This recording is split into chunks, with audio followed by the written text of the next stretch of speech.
아침 저녁 일교차가 좀 이제 심해지고 점점 옷이 두꺼워지고 있습니다. 벌써 빠르신 분들은 패딩 입고 다니시는 분들 계십니다. 예, 그래서 이렇게 낮에 이렇게 보면 벌써 패딩 입고 다니시는 분도 계시고 아직도 반바지 반팔 입고 다니시는 분들도 계시고, 예, 요즘 세상하고 되게 비슷하죠. 이게 지금 잘 돌아가는 건지 잘 안 돌아가는 건지 잘 모를 만큼 좀 희한하긴 한데, 찬바람이 불면 예, 연초에 세웠던 계획들이 기억이 나죠. 그래서 추수감사 때쯤 되면 예, 한번 되돌아보게 됩니다. 그런데 대부분 힘들지만 예, 연초에 힘들지만 꼭 해야 되는 것들에 대한 계획들을 세우거든요. 그래서 연초에 많은 사람들이 계획을 세우는데 주로 세우는 게 금연, 뭐 금주, 그다음에 운동, 그죠? 다이어트, 그다음에 뭐 공부, 예, 영어 공부, 뭐 이거 우리나라 사람들 되게 많이 하죠. 그래서 바로 뒤따라 나오는 단어가 있거든요. 작심삼일, 그죠? 그래서 작심삼일. 그래서 뭐 여러 가지 얘기 들어보신 적 있습니까? 저도 작심삼일 어떻게 이겨야 되느냐? 그때 3일에 한 번씩 작심하면 된다고 뭐 이런 얘기들도 합니다. 계획이 틀어지고 망가지고 그러면 또 이제 포기할 생각을 하게 되지요. 그러다가 보면 요맘때쯤 돼서 되돌아보면 올해도 잘 못했네 이러면서 후회하기 일쑤입니다. 주로 무엇 때문인가 또 언제 망가지나 계획이 틀어지나 보면 제가 예전에 공부를 잘 안 했는데도 기억하는 사자성어가 금묵자흑이라는 말이 있습니다. 예, 먹을 가까이 하면 예, 이게 까매진다. 그래서 좋지 않은 사람을 가까이에다 두면 좋지 않아진다. 악에 묻는다. 뭐 이런 얘기죠. 이건 뭐냐 하면 금연하고 싶으면 담배 피는 사람하고 가까이 있으면 안 됩니다. 그죠? 담배 냄새는 늘 예, 유혹이 되니까요. 또 금주하겠다고 하는데 늘 회식 자리를 찾아다니면서 금주하겠다. 이것도 쉽지 않은 이야기입니다. 그래서 믿음을 지키고 싶으면 예, 여전히 노는 것보다는 예배자로 서는 것에 열심을 내는 것이 중요하겠죠. 예, 제 이야기를 하나를 하면 예, 여기 있는 학생들도 아마 마찬가지일 겁니다. 아무리 공부를 안 해도 제가 공부를 못 해봐서 알거든요. 공부를 못 해도 공부를 잘하고 싶어 합니다. 현실은 못하지만 잘하고 싶어요. 그러면 늘 마음을 먹습니다. 언제 마음을 먹느냐? 방학 시작할 때 마음을 보통 먹고요. 그 다음에 학기 시작할 때 마음을 먹습니다. 그래서 보통 공부를 못하는 저 같은 사람들은 1년이면 4번을 마음을 먹고 포기를 합니다. 그러니까 최소 4번 정도 포기를 하는 거거든요. 제가 생각을 해봤어요. 언제쯤 포기를 하나, 어떤 패턴으로 포기를 하나, 뭐 이렇게 생각을 해보니까 공부를 열심히 하려고 하면 저도 그랬었던 것 같습니다. 열심히 공부를 해야지. 그러면 제일 먼저 하는 게 뭐냐?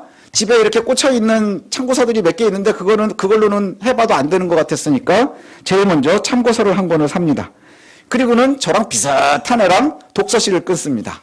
그리고 나서 이제 독서실에 가서 앉아서 공부를 해야지 다짐을 합니다. 예, 다짐을 하고 이제 어렵게 마음을 먹고 앉으면 공부를 안 하던 애니까 하기가 쉽지가 않아요. 예, 그래도 그냥 어떻게 시작을 해야 되니까 들리는 얘기는 엉덩이로 하는 거라니까 공부는. 그래서 엉덩이를 막 부비고 앉으면 엉덩이에 온 신경이 갑니다. 사실은 엉덩이에 신경이 별로 없어야 되는데 온 신경이 엉덩이에 가 있어요. 집중도 잘 안 되고 이거 어떻게 해야 되지 저렇게 해야 되지 막 이러고 그다음 책은 이렇게 읽고 줄은 긋고 있지만 이렇게 보면 줄이 막 삐뚤빼뚤한 걸 보면 잠깐 졸았고 막 이런단 말이죠. 그때 구세주가 나타납니다. 친구가 바람 쐴래? 그러면 이제 옥상에 올라가는 거예요. 독서실 옥상에 올라가서 바람 잠깐 쐬고 옵니다. 예, 야 바람 쐈으니까 이제 빨리 공부해야지. 그럼 또 내려옵니다. 그래서 또 앉으면 똑같은 패턴이에요. 엉덩이에 신경이 온전히 가고 그리고 나서는 막 좀이 쑤시고 그러다가 책에 밑줄을 긋다 보면 갑자기 막 꾸불꾸불해지면 잠깐 졸았구나. 그러면서 뒤에서 식은땀이 쫙 납니다. 야 이거 안 되겠는데? 왜 졸지? 커피 한 잔 마실까? 그러면 아까 그 친구한테 제가 갑니다. 커피 한 잔 할래? 그럼 그 친구도 저를 구세주 보듯 봐요. 그럼 이제 자판기 앞에 가서 커피 한 잔 마시고 야 공부하자. 그리고 다시 들어와 앉습니다. 그럼 바람 한번 쐬고 커피 한 잔 마셨는데 집에 갈 시간인 거예요. 그러면 이제 집에를 갑니다. 이렇게 방학도 지나고 학기도 지나면 결과가 없는 거예요. 근데 우리의 믿음 생활도 별로 다르지 않을 때가 있습니다. 예, 별로 다르지 않을 때가 있어요. 예, 신앙생활을 하는 사람들 중에 신앙을 제대로 안 하고 싶어 하는 사람들은 별로 없습니다. 그런데 우리가 늘 연초면 또 우리가 여러 가지 계기가 생기면 기도 생활을 좀 열심히 해야지, 말씀을 좀 열심히 봐야지, 예배 생활을 제대로 해야지 라고 생각을 하지만 여러 이유 때문에 우리가 흔들리기도 하고 넘어지기도 하고 탈락하기도 합니다. 이제 오늘 아브라함 얘기를 하면서 우리를 좀 생각해 봤으면 좋겠습니다. 처음에 아브라함이 우르를 떠나게 된 건 아버지 데라 때문이었을 겁니다. 데라가 영향이 굉장히 많이 미쳤을 거예요. 그래서 데라가 떠나니 아브라함 부부도 같이 떠나옵니다. 아브라함이 결정하고 아버지를 모시고 나왔다기보다는 아마도 아버지 데라가 결정을 하고 아브라함이 아버지를 따라 나섰을 가능성이 많겠지요. 그들이 등졌었던 곳은 우르입니다. 죄악의 도시 우르예요. 바벨의 문화가 가장 발달했었던 곳, 그곳을 등지고 떠났습니다. 그리고 아브라함의 영향 때문에 데라의 영향 때문에 아브라함은 여호와의 부름에 응답할 수 있었습니다. 그리고 하란에까지 갔는데 하란에서 데라가 죽은 다음에 또 여호와께서 아브라함을 직접 찾으셨습니다. 그리고 와서 계속해서 가나안까지 가는 여정을 마무리하도록 그렇게 하셨습니다. 그래서 그곳으로 갔지요. 근데 주변에 있는 사람들이 늘 좋은 영향을 끼치기만 하는 것은 아니었습니다. 왜 그러느냐? 이 창세기 11장에 보면 데라에게는 아들이 셋이 있었습니다. 아브라함만 있었던 것이 아니라 아들이 셋이 있었는데 11장 26절에 보면 이렇게 표현이 나오거든요. 데라에게 아들이 셋이 있는데 그 아들이 누구냐? 아브라함이 있었고 나홈이 있었고 그 다음에 하란이라고 있었습니다. 세 아들이 있었는데 나홈은 데라가 죽은 후에 아마도 하란에 정착을 해버린 것 같아요. 지난 시간에 우리가 아브라함이 데라가 하란에서 죽은 후에 아브라함을 하나님께서 찾아오셨다 그랬었죠.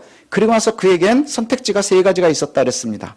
우르로 돌아갈 것이냐, 하란에 계속 머물 것이냐, 아니면 계속해서 가나안을 향할 것이냐. 거기에서 아브라함이 아주 위대한 결정을 합니다. 뭐죠? 다 모든 것을 떠나고 하나님의 언약을 받고 그 하나님의 언약을 따라서 가나안을 향해서 계속해서 진행했다는 겁니다. 그런데 여기에 누가 남았다고요? 나홈은 남은 겁니다. 거기에 정착을 해요. 그래서 나중에 보면 야곱이 에서를 피해서 도망갔을 때 갔었던 그 라반이, 그 다음에 이삭의 아내 리브가가 바로 이 나홈의 손주들입니다.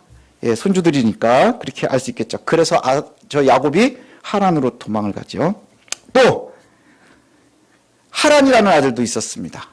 성경을 보면서 좀 우리가 조심해야 되는 것은 하란, 이게 도시이기도 하고 사람 이름이기도 하죠. 이것은 이제 그 당시에 이름을 정할 때에 좋은 단어를 이름으로 쓰기 때문에 그렇습니다. 좋은 단어로 도시도 쓰지만 사람의 이름으로도 씁니다. 하란은 이미 일찍 우르에서 죽은 듯합니다. 그래서 처음에 우르를 출발해 나올 때 아브라함의 조카 롯, 그러니까 데라의 손자 롯을 데리고 나왔습니다. 그래서 하란의 아들 롯은 할아버지 데라를 따라다니다가 이제 할아버지가 죽은 후에는 아브라함 삼촌을 따라다녔습니다. 함께 살았었던 것이죠. 그래서 조카 롯은 아브라함과 함께 가나안까지 들어가는데 성공을 했고요. 그리고 아브라함이 잠깐 실수해서 애굽으로 피신했을 때도 같이 갔었을 겁니다. 그리고 나서 다시 애굽에서 가나안으로 돌아오는 것도 함께 했습니다. 그래서 이제 오늘 본문에 보면 아이와 베델 사이에 다시 정착을 할 때에 그곳에서 아브라함 삼촌네 집과 롯의 가정이 함께 자리를 하는 거예요. 그런데 문제가 생긴 게 뭐냐 하면, 자, 여기에 보니까 아브라함에게도 재산이 있고 그 다음에 조카 롯에게도 재산이 있어요. 이 두 가정은 다 가축을 치는 사람들입니다. 목자들입니다. 그래서 소와 양을 길러요. 그런데 이곳에 문제가 생긴 게 뭐냐? 인구 밀도가 높아지는 않은데 양구 밀도, 우두 밀도가 높아지는 거예요. 양의 머리가 많아지고 소의 머리가 많아지는데 풀이 모자랄 것이고 물도 모자랄 것이고, 그래서 굉장히 어려움을 겪게 됩니다. 그래서 실제로 보니까 심지어는 아브라함과 롯만 사는 게 아니라 거기에 가나안 사람도 있고 브리스 사람들도 있고 이러니 여기가 얼마나 복잡했겠어요. 그래서 목자들끼리 싸움도 많이 나고 그 다음에 양들끼리도 이제 여러 가지 문제가 생기고 그러면서 싸움이 나고 사람들이 굉장히 예민해지는데, 아브라함이 어느 날 생각을 해보니까 브리스 사람, 가나안 사람은 어떻게 할 수 없지만 조카 롯의 목자들과 내 목자들이 다투는 일들이 많아지는 거예요. 야, 너랑 나랑은 친족인데 이것 때문에 싸우는 것이 옳지 않은 것 같아. 그래서 작심을 합니다. 뭘 하느냐? 네가 독립하는 게 좋겠다. 그래서 이제 우리가 서로 좀 거리를 두고 사는 것이 훨씬 좋지 않겠느냐? 그런데 네가 먼저 선택을 해. 네가 어디로든지 네가 먼저 선택을 하면 그 다음에 내가 선택을 할게. 네가 좌측으로 갈래? 그럼 난 우측으로 갈 거고, 네가 북쪽으로 갈래? 그럼 나는 남쪽으로 갈게. 그래서 우리가 어떻게 사는 것이 좋겠느냐? 네가 먼저 선택을 해봐라. 그러고 이제 이야기를 했어요. 그랬더니 롯이 가만히 주변을 살펴봤습니다. 그랬더니 눈에 딱 들어오는 곳이 하나가 있었는데 어디냐 하면 거기가 바로 요단 지역입니다. 예, 이스라엘의 지도를 놓고 이렇게 보면요. 이스라엘의 지도는 좌측으로는 지중해가 있고요. 그 다음에 우측에 보면 북쪽으로는 갈릴리 호수가 있고 남쪽에는 사해바다가 있고 그 둘을 잇는 요단강이 있습니다. 그 요단강을 딱 중심으로 해서 서쪽, 그러니까 요단강과 지중해 바다 그 사이가 우리가 얘기하는 보통의 가나안입니다. 예, 그리고 요단 동편이 이제 그래서 따로 요단 동편 이런 표현을 늘 많이 하죠. 나중에 여호수아가 정복해 들어갈 때도 요단 동편으로 올라가서 요단을 건너면서 가나안에 들어가게 되죠. 그러니까 가나안 지역이라고 하면 요단의 서편입니다. 그런데 지금 이 롯이 바라보고 있는 요단 지역은 어디를 이야기하느냐 하면 사해바다의 동쪽입니다. 그러니까 요단에서 건너가는 거죠. 요단강 건너서 사해바다의 오른쪽. 거기 지역을 갖다가 보통 요단 지역이다 이렇게 이야기를 합니다. 이곳에는 사해바다가 있고 그 다음에 지금보다는 수심이 한 100m 높았을 거라 그래요. 그래서 지금은 수심이 마이너스 400 정도 같아. 400이 좀 넘는다고 그러는데 그 아브라함 당시에는 수심이 마이너스 300 정도 됐을 것이다. 이렇게 얘기하거든요. 점점 더 깊어지는 바다입니다. 그리고 거기에 중요한 게 있는데 와디가 한 5개 정도가 있어요. 와디는 뭐냐 하면 거기는 사막 지역이니까 평소엔 그냥 골짜기 같아 보이는데 비가 오면 강이 되는 거예요. 비가 오면 강이 되는 곳. 여기가 왜 중요하냐 하면 강길이기 때문에 그곳은 지나다니기가 좋아요. 길로 많이 사용을 하고 그리고 지하수를 얻기가 편한 곳입니다. 그래서 요 와디를 중심으로 요단 지역에 발전했었던 도시들이 있거든요. 와디가 한 5개 정도가 있는데 그곳을 중심으로 도시들이 발전하는데 그 도시들이 우리가 알고 있는 소돔, 고모라, 소알 이런 도시들입니다. 그러니 딱 보기에 롯이 선택한 곳이 어디예요? 요단 지역이에요. 거기가 살만하니까. 거기가 살기 진짜 좋은 곳이니까. 거기를 딱 선택을 하고 가는데 뭐라고 표현을 하느냐? 그 요단 지역이 뭐와 같으냐? 여호와의 동산 같기도 하고 애굽 같기도 하더라 이렇게 얘기를 하는 거예요. 여호와의 동산 같기도 하고 애굽 같기도 하대요. 여호와의 동산 뭘 얘기하는 걸까요? 조상들이 살았었던 어디요? 에덴 동산. 하나님께서 얘기하는 여호와의 동산. 이 에덴 동산 그러니까 되게 좋았었던 곳, 하나님이 보호하시는 곳 같아 보이죠. 근데 여기서 여호와의 동산 같기도 하고 애굽 같기도 하다 할 때에 우리가 조심해야 되는 게 있어요. 뭐냐 하면 에덴 동산을 이야기하는 그 여호와의 동산, 거기는 창세기에 보면요 4개의 강이 흐르는 땅입니다.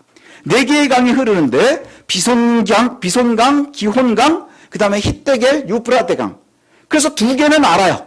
히데겔과 유프라테스는 지금의 티그리스강, 유프라테스강입니다. 근데 기손강과 비손은 어딘지가 지금 정확하진 않지만 거기 어디쯤이겠죠.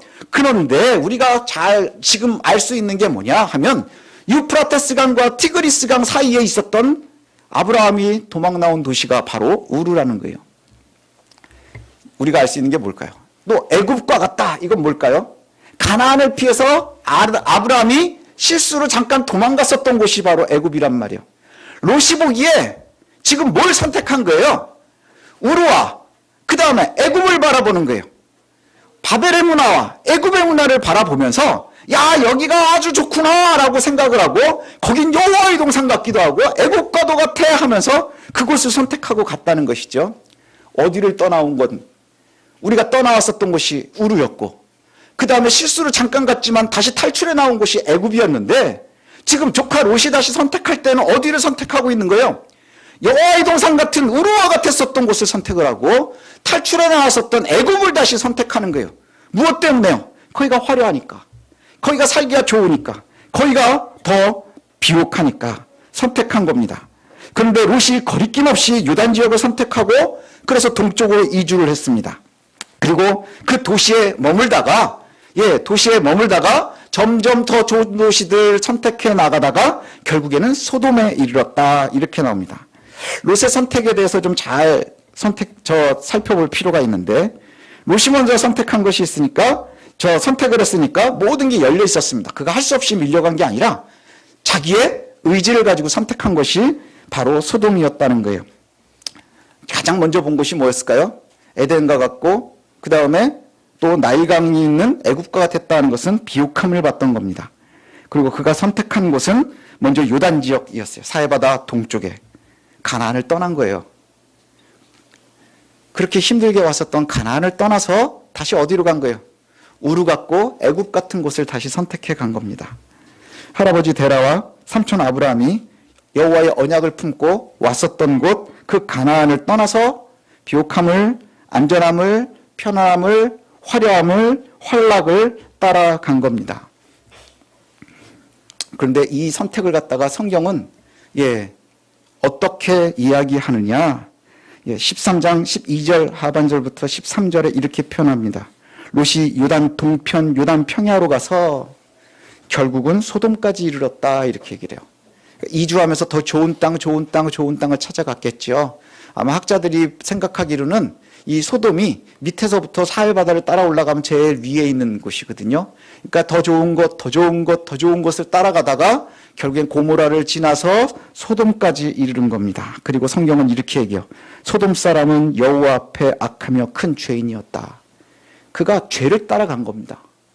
죄를 따라간 거예요. 여호와의 언약을 버리고 등지고 다시 이전에 떠나왔었던 그 죄악을 향해서 간 것이죠.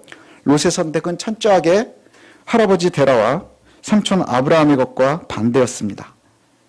롯은 화려한 도시 요단을 선택해서 동쪽으로 떠났어요. 그런데 아브라함은 뭐 하고 있었느냐? 딱 한 단어로 표현을 합니다. 아브라함은 계속 가나안에 머물렀다. 아브라함은 계속 가나안에 머물렀다. 이것이면 모든 게 선명해지는 겁니다. 아브라함의 위대함이 바로 여기 나오는 거거든요. 아버지 데라가 죽고 동생 나옴이 하란에 머무를 때 아브라함은 다시 가나안을 선택을 한 거예요. 또 잠깐 실수를 했지만 다시 돌아와서 조카 롯이 또다시 떠나갈 때 여전히 가나안을 선택을 한 겁니다. 애굽으로 잠깐 도망도 갔었지만 다시 돌아온 그 아브라함이 조카 롯이 떠나갈 때도 굳건하게 가나안을 지켰다는 거예요. 처음에 가나안을 들어올 때의 아브라함의 모습과 지금 아브라함의 모습은 조금 다릅니다. 뭐가 다를까요? 성장한 거예요. 믿음이 눈에 보이지 않도록 조금씩 성장하고 있는 겁니다. 그때의 여호와께서 다시 언약을 주세요. 다시 언약을 주십니다. 아브라함이 가나안에 머물렀을 때에 여호와께서 다시 오십니다. 그리고 약속을 다시 확인시켜 주시는데 약속은 조금 더 선명해집니다. 그리고 조금 더 구체적이 됩니다. 동서남북에 살펴 화려한 도시로 떠난 그 롯의 선택 이후에 하나님께서 약속을 확인시켜 주시는데 그것이 오늘 14절부터 17절 말씀이거든요. 우리가 한번 같이 읽어봤으면 좋겠습니다. 14절부터 17절 말씀인데 한번 같이 한 목소리로 읽어보겠습니다. 시작. 롯이 아브라함을 떠난 후에 여호와께서 아브라함에게 이르시되 너는 눈을 들어 너 있는 곳에서 북쪽과 남쪽 그리고 동쪽과 서쪽을 바라보라. 보이는 땅을 내가 너와 내 자손에게 주리니 영원히 이르리라. 내가 내 자손의 땅에 티끌 같게 하리니 사람이 땅의 티끌을 능히 셀 수 있을진데 내 자손도 세리라. 너는 일어나 그 땅을 종과 횡으로 두루 다녀보라. 내가 그것을 내게 주리라. 아멘. 더 선명해지는 거예요. 얼마만큼 선명해지느냐? 이제 네가 가나안, 되게 네가 갈 곳, 네가 가야 볼 수 있는 곳, 지금 그곳에 가나안에 와 있습니다. 그런데 여기 와서도 사실은 그냥 잘 살 줄 알았는데 만난 게 뭐예요? 처음에 만난 건 가뭄이었어요. 그때 흔들려서 애굽에 잠깐 도망갔었던 적도 있죠. 그런데 함께 왔었던 조카가 떠나갔습니다. 이게 쉽지 않은 일들이거든요. 그런데 그때에 비로소 지켜낼 때에 하나님께서 언약을 다시 확인시켜 주시는데 너무 선명해지는 거예요. 야, 이제 네가 가나안에 있거든. 거기서 동쪽, 남쪽, 서쪽 다 둘러봐. 이걸 내가 너한테 줄 거야. 눈에 보이기 시작하는 거예요. 내가 너에게 보여줄 땅으로 가라. 가야 볼 수 있어. 라고 말씀하신 그곳에 와서 하나님이 이제 말씀합니다. 예, 동쪽, 서쪽, 남쪽 다 봐. 그곳을 내가 너한테 줄 거야. 그리고 너에게 자손을 주겠다고 그랬지. 그리고 이 땅들은 너와 내 자손에게 줄 거야. 제가 좋아하는 표현이 이겁니다. 사람이 만약에 땅에 있는 티끌을 다 셀 수 있으면 네 새끼들도 셀 수 있어 이거예요. 뭐예요? 셀 수 없을 만큼 많이 줄 거야 라는 표현을 여기도 하시는 거예요. 그리고 종과 횡으로 다녀보라. 거기가 다 내 것이 될 것이라 이렇게 약속하고 있습니다. 하나님의 약속이요, 조금 선명해지고 있는 거예요. 조금 선명해집니다. 아무것도 바뀌는 것 같지 않지만, 그러나 한 번 이길 때마다 아브라함의 성장을 봅니다. 흔들리지 않는 조금 더 굳건한 믿음 위에 서는 아브라함을 보고요. 그리고 그 아브라함에게 하나님 주시는 언약이 조금씩 더 선명해지고 구체화되는 것을 보는 거예요. 예, 내가 너에게 지시할 땅으로 가라 말씀하신 분이 이제 동쪽과 서쪽과 남쪽과 북쪽을 봐라, 종으로 다녀보라, 그곳에 내가 너와 내 자손에게 줄 것이라 하는 약속이 아주 선명해지기 시작한다는 것이지요. 사랑하는 성도 여러분, 저와 여러분들은 예수쟁이입니다. 아브라함처럼 여호와의 부름에 응한 사람들입니다. 하나님께서 우리를 먼저 찾아와 주셨어요. 우리가 여호와의 말씀대로 행한다면 우리도 역시 아브라함과 같은 언약에 있는 겁니다. 어떤 언약입니까? 내가 원하는 삶을 살고 있으면, 우리의 영적인 가나안이 어딘지를 잘 알아서 하나님 원하시는 삶을 살고 있으면 내가 너에게 준 복을 너가 누리게 될 거야. 이렇게 말씀하시는 거예요. 그래서 처음에는 너무나 뜬구름 잡는 얘기 같고 추상적인 얘기 같지만, 그 속에 들어오면 조금씩 우리의 믿음이 성장하며 또 우리가 확신에 차게 되고요, 믿음이 강해지게 되고요, 그러면 조금씩 선명해지기 시작할 겁니다. 예, 더 구체화되기 시작할 겁니다. 그러나 그것이 어렵지 않아진다는 얘기가 아니에요. 때로는 내 주변에 가장 아끼던 조카가 떠나가는 일들도 생길 거고요, 그 다음에 가장 좋았었던 곳이, 너무너무 좋아 보였었던 곳이 가뭄이 될 수도 있는 거고요. 그러나 우리가 해야 되는 일이 뭐냐? 바로 여기에서 견디는 겁니다. 하나님의 언약을 믿고 여기에서 견디는 거예요.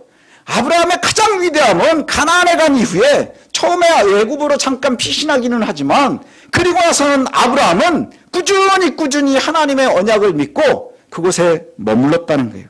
그곳에서 견뎠다는 것이죠. 사방을 둘러보고 롯은 화려함을, 풍요로움을, 쾌락을 따라서 소돔을 향해 떠났습니다. 그러나 아브라함은 여호와의 언약을 신뢰하고 믿음을 지키니 조금 더 성장하고 조금 더 굳건해지고, 설마 스스로 느끼지 못한다 할지라도 여호와께서 사방을 보여주시며 언약을 더 구체화시키시더라 하는 거예요. 여러분, 우리도 유혹의 굴레 속에서 살아갑니다. 우리의 영적인 가나안에 들어와 있는 사람들이거든요. 예수를 믿는다 고백해서 들어와 있으니 이제 우리가 영적 가나안에 머물고 있는 거예요. 근데 때로는 이곳에서도 뭘 만날까요? 가뭄을 만납니다. 또 이곳에서도 뭘 만날까요? 다툼이 있고요, 어려움이 있고요, 고통이 있습니다. 자, 이때 우리가 해야 되는 일이 있는 거예요. 연약했었던 아브라함은 애굽으로 피신을 했습니다. 가나안을 떠나는 것이지요. 옳지 못한 겁니다. 또 잠깐 동안 있다가 다시 아주 떠나가 버리는 사람도 있습니다. 조카 롯과 같이. 그러나 지금 어렵게 견디고 계시다면, 나는 믿음이 자라지 않는 것 같아, 나는 왜 이렇게 힘들기만 할까라고 생각이 들겠지만, 잘 하고 계시는 겁니다. 아브라함의 길을 가고 계시는 거예요. 아브라함의 길을 가고 계시는 거예요. 여호와의 언약을 신뢰하고 계속해서 여러분은 여호와께서 가나안에 머물기를 원하고 계신다는 것이죠. 거기서 버티는 것, 사실은 그게 바로 믿음입니다. 믿음이라는 것이 뭔가 화려함이 아니라 영적 가나안에 우리가 떠나지 않고 머물러 있는 거예요. 하나님의 언약을 갖다 신뢰하고 눈에는 보이지 않고 내가 어렵지만 그곳을 지키고 있는 겁니다. 여호와의 언약이 선명해질 때까지 견디시면 되는 겁니다. 그게 바로 저와 여러분들이 가야 될 길인 줄로 믿습니다. 사람들은 자꾸 화려함, 유혹 이거에 흔들리면서 넘어가거든요. 예수님의 12제자들 중에도 그런 사람이 있었습니다. 예수님의 12제자들은 다 비슷비슷한 사람들이에요. 그렇죠? 비슷비슷한 사람들입니다. 그 중에 가룟 유다가 실패했죠. 가룟 유다는 열심당원이었었다고 보통 알려져 있거든요. 열심당원이었었던 가룟 유다가 자기가 가지고 있었던 사상을 버리고 예수님을 따라갔어요. 예수님을 따랐습니다. 영적 가나안을 선택을 한 것이죠. 그때에 아주 다른 걸 선택한 거거든요. 열심당원이 뭐 하는 사람이에요? 로마를 향해서 도시락 폭탄 던지고 이또 히로미미 같은 사람들 쏴 죽이고 이러는 사람들이거든요. 그런데 예수님의 가르침은 뭡니까? 오른쪽 뺨을 때리면 왼뺨을 돌려대래요. 얼마나 자존심 상하는 일입니까? 그런데 도시락 폭탄을 버리고 왼뺨을 대라는 그 예수님을 따라갔습니다. 근데 그가 중간에 실패하거든요. 그런데 그의 실패가 다시 그의 열심당원의 모습으로 돌아간 게 아니에요. 무엇을 따라갔습니까? 돈 따라간 겁니다. 돈 따라간 거예요. 열심당원으로 돌아가지 않았고요. 그는 돈을 따라갔습니다. 그리고는 좌절하고 실패하고 우리가 알고 있는 것처럼 예수님 말씀하심처럼 태어나지 않는 게 훨씬 낫을 텐데 라는 아픔의 주인공이 돼버리고 마는 겁니다. 저와 여러분들이 영적 가나안에 살고 있는 영적 아브라함의 후손입니다. 하나님께서 주신 약속이 우리에게도 이어집니다. 내가 너에게 줄 땅으로 가라. 그리고 그곳에 있으면 그곳이 내 것이 될 것이라 약속합니다. 우리에게 각자 주어진 언약은 조금씩 모양이 다를 수도 있겠죠. 그러나 여러분, 저와 여러분들이 아브라함의 후손으로 이곳에 서 있음을 기억하시기 바랍니다. 때로는 가뭄이 우리를 괴롭히고 때로는 가까운 사람들이 우리를 괴롭히고 관계가 어렵고 여러 가지로 우리를 떠나도록 만들려 할 겁니다. 그러나 하나님 이곳에 머무는 것이, 하나님 약속하신 이곳에 머무는 것이 결국엔 믿음의 시작인 것을, 여기에 머무는 것이 믿음이 성장하는 것임을 놓치지 않았으면 좋겠습니다. 흔들리지 마십시오. 잘하고 계시는 겁니다. 주변에 있는 것들에 흔들리지 마십시오. 화려하면 흔들리지 마십시오. 더 잘 되는 모습으로 떠난 사람들을 보며 후회하지 마십시오. 우리의 선택이 옳은 것을 주께서 약속하실 겁니다. 그리고 담대하게 서 있는 저와 여러분들 되시길 원합니다.